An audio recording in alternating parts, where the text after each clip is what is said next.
में एक ही बात है, मेरे भाई सब जिंदाबाद। आपको पता है 5 घंटे से ये लोग धूप में हैं और कब से चला रहे हैं। हमारे पावर स्टार को बुलाइए, हमारे पावर स्टार को बुलाइए।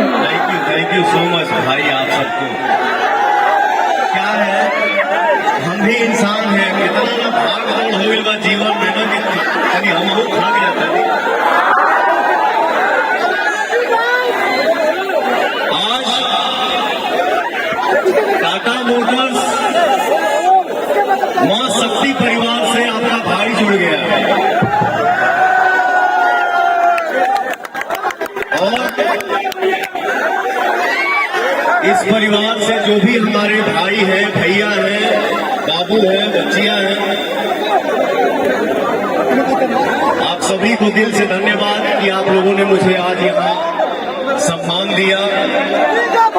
और मैं चाहूंगा कि इस परिवार से आप सभी जुड़ जाए। मुझे सिर्फ इतना ही पता है कि मैं कोई स्टार नहीं हूँ। क्या बात कर रहे हैं?